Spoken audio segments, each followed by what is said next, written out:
जोङो रायजोफोरजों रायज्लायनायनि बेबस्थाखौ खालामनांगोन। जिकुनु प्रकारै प्रमद बर'खौ तामुलपुरावनो जाहाथे जोङो गाज्रि रोखोमै फेजेननो हायो बिनि दाय दायित्वखौ जोङो बयबो कर्मकर्ताफ्रा लानांगौ।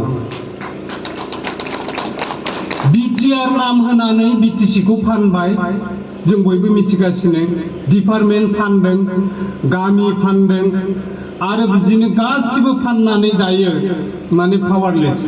जों बिराद एपइन्टमेन्ट होनो मोनदों, आंनो एपइन्टमेन्ट होनो मोनदोंमोन, किन्तु दा एपइन्टमेन्ट होननाय खोथायानो गैला।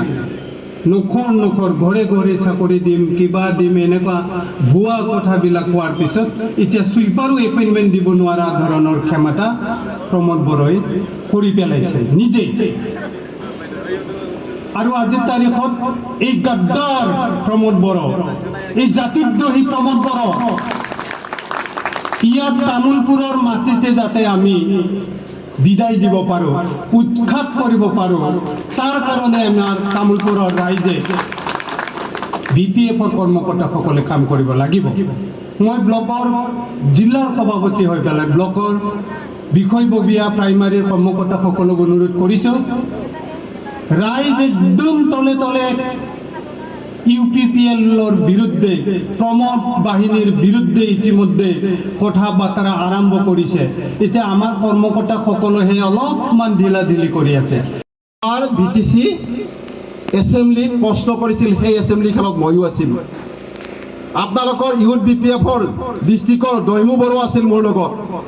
আমাৰ এমচিএলসকলে প্ৰশ্ন কৰিছিল প্ৰমোদ বড়ো ডাঙৰীয়াক আৰু গোবিন্দ, যে আপুনিতো ৰাইজক ছুইজাৰলেণ্ড বনাম বুলি কৈছিল, আপোনালোকেতো ঘৰে ঘৰে চাকৰি দিম বুলি কৈছিল, আপোনালোকেতো মহিলাসকলক পইচা দিম বুলি কৈছিল, এতিয়া এই কাৰ্যসূচীবিলাক কিয় সিদ্ধান্ত গ্ৰহণ কৰা নাই? গোবিন্দ বসুমতাৰী আৰু প্ৰমোদ বড়ো ডাঙৰীয়াই কৈছিল এইটো ৰাজনৈতিক ডাইলগহে আছিল। বিটিচিৰ জনগণে কি ৰাজনৈতিক ডাইলগ শুনি ভোট দিছিল নেকি তোমালোকক? তোমালোকৰ ৰাজনৈতিক ডাইলগ শুনি বিটিচিৰ জনগণে তোমালোকক ভোট দিয়া নাছিল। তোমালোকক প্ৰতিশ্ৰুতিত যি বোৱাই দিছিলা, এই প্ৰতিশ্ৰুতিত ভোট যায় বিটিচিৰ জনগণে ভোট দিছিল আৰু 12টা চিট লৈ অন্যায়ভাৱে তেওঁলোকে চৰকাৰ গঠন কৰিছিল। আমি সঁচা কথাটো কওক, সন্মুখত ৰাস্তাটো বিপিএফে নিৰ্মাণ কৰা ৰাস্তাটো ছবি তুলি আপোনালোকে ছ'চিয়েল মিডিয়াত দিয়ক। প্ৰমোদ বড়োই কৰিব পৰা নাই 2 বছৰত, 17 বছৰত, অমুক বছৰত হাগ্ৰামা মহিলা ডাঙৰীয়াই অমুক ইয়ামৰ নেতৃত্বত, অমুক MLA নেতৃত্বত এইটো ৰাস্তা নিৰ্মাণ কৰিছিল, এইটো স্কুল ঘৰ নিৰ্মাণ কৰিছিল, এইটো পানী যোগান নিৰ্মাণ কৰিছিল। ছ'চিয়েল মিডিয়াত ফালি দিয়ক।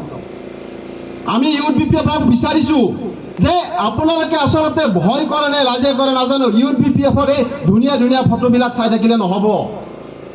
অকণমান সময় ৰাজনীতিৰ কাৰণে দিয়কচোন।